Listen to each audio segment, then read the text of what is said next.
봄날 아침 한 노인이 새벽 강가를 걷다가 정갈 한 마리가 거센 강물에 떠내려오고 있는 것을 보았습니다.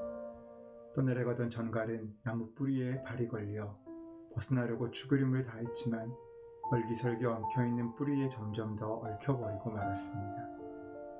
이것을 본 노인은 곧 길게 늘어진 뿌리 쪽으로 몸을 굽혀 물에 빠진 정갈을 구하려고 손을 뻗쳤습니다. 그런데 노인의 손이 정갈에 닿자마자 정갈은 사납게 그 손을 쏘아버렸습니다. 순간 노인은 본능적으로 손을 끌어당겼습니다. 하지만 곧 다시 몸의 균형을 잡고 정갈을 구하려고 몸을 기울였습니다.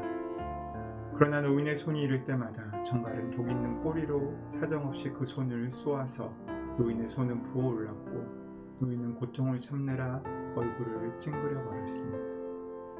바로 그때 지나가던 사람이 그 광경을 보고 있다가 소리쳤습니다. 저런 어리석은 늙은이를 보았나? 정신 나간 것 아니오. 어리석은 바보나 목숨을 걸고 그 쓸모없고 추악한 놈을 구하려 할 것이오. 그 배은망덕한 것을 구하려다 당신이 죽게 될 것도 모른단 말이오. 노인은 천천히 고개를 돌리며 조용히 그 낯선 사람에게 말했습니다. 여보게, 쏘는 것은 정갈의 천성이 아닌가.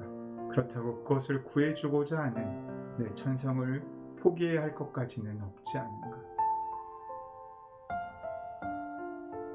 우리의 천성에도 불구하고 우리를 향한 은혜의 손길, 구원의 손길을 거두지 않으시는 주님을 기억하시는 하루 되시기를 소원합니다.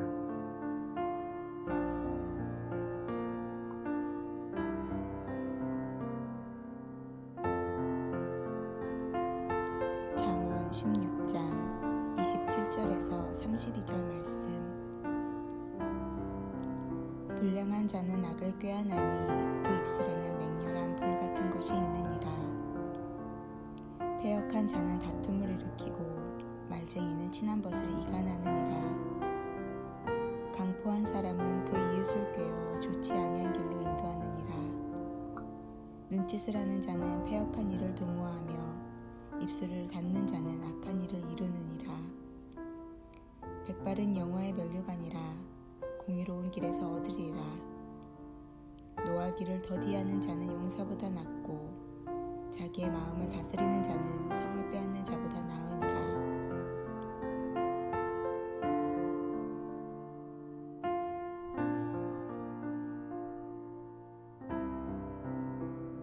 억울한 일을 당하거나 불의한 일을 만났을 때 우리는 분노의 감정에 사로잡히기 쉽습니다. 사실 분노는 결코 죄된 것만은 아닙니다. 불의와 죄에 대하여 분노할지 모른다면 그 사람은 하나님의 사람이 아닙니다. 그러나 대부분의 사람들은 거룩한 분노보다 죄에 찬 분노의 감정을 가지기 때문에 문제입니다. 어떤 이들은 그 분노의 감정을 억누르려고 합니다.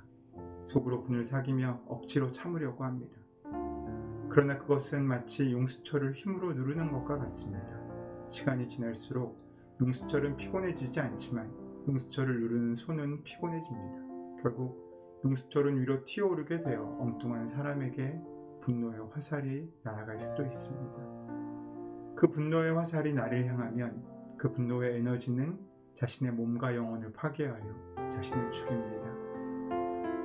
어떤 사람들은 그 분노를 밖으로 표출하려고 합니다. 그들은 자신의 마음만 편안하면 다른 사람들은 상처를 받든 말든 별로 상관이 없다고 생각합니다. 독한 말들과 행동들로 모든 악을 토해냅니다.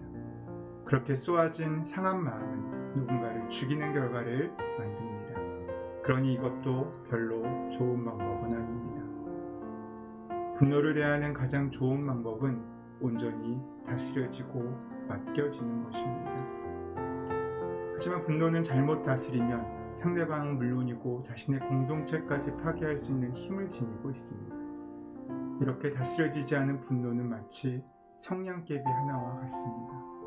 성냥개비를 잘 관리해서 적절한 불을 만들었을 때 우리를 따뜻하게 해주고 음식도 만들 수 있게 또 기계도 돌릴 수 있게 해줍니다. 얼마나 필요한지 모릅니다. 그러나 성냥개비 하나가 부적절하게 쓰여져 우리의 통제를 벗어나게 될 때 집안 살림은 물론이고 온 동네, 온 세상을 다 불태워 잿더미로 만들 만큼 무섭습니다. 모세는 적절한 분노와 적절치 못한 분노에 대한 좋은 예를 우리에게 보여줍니다. 그는 금송아지를 만들어 이를 숭배하는 이스라엘 백성을 향해 분노했고 십계명이 새겨진 돌판을 산 아래로 던져 껴뜨렸습니다. 이때 모세의 분노는 하나님께 합당했습니다. 그러나 자기의 뜻과 감정에 이끌려 바위를 칠 것인지 말 것인지에 대해 짜증을 담아 화를 내었을 때 그는 가나안 땅을 밟지 못하는 벌을 받았습니다. 그 분노는 하나님의 뜻을 거스르는 자의 자기 의와 오만에 의한 분노였기 때문입니다. 모세의 경우 외에도 성경은 끊임없이 적절한 분노와 적절치 못한 분노의 예를 우리에게 보여줍니다. 타락한 예루살렘 성전을 보신 예수님께서는 분노하시며 성전에서 매매하는 자들을 내쫓고 돈 바꾸는 자들의 상과 비둘기 파는 자들의 의자를 뒤엎으셨습니다. 가인은 거절감과 인정받지 못한 것에 대해 분노하였고 그 결과 자신의 동생을 쳐 죽였습니다.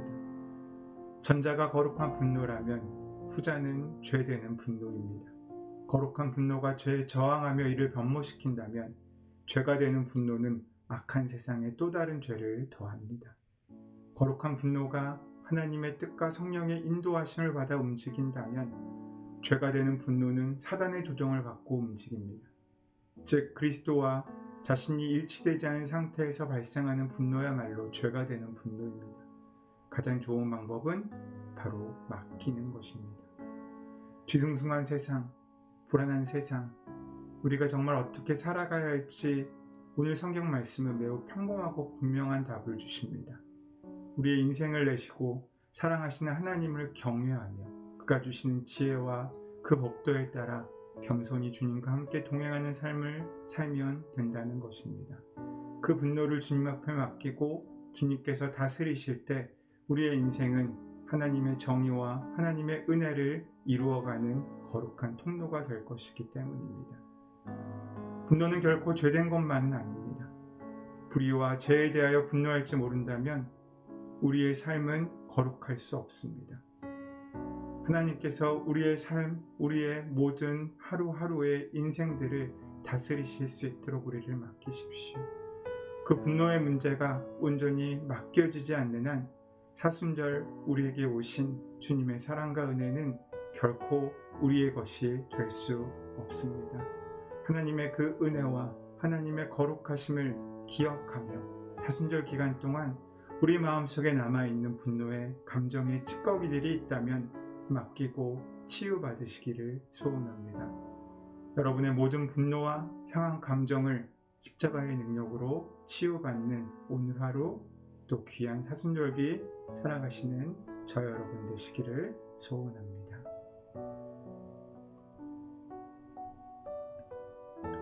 사랑의 주님, 분노의 상황에서 우리가 잠시 멈출 수 있는 능력을 허락하여 주시옵소서.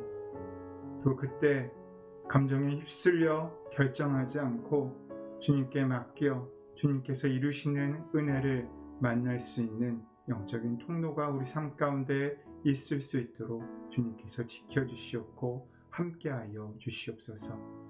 감정에 휩쓸리지 않고 나의 영혼을 먼저 살필 수 있는 겸손한 마음을 주시옵소서.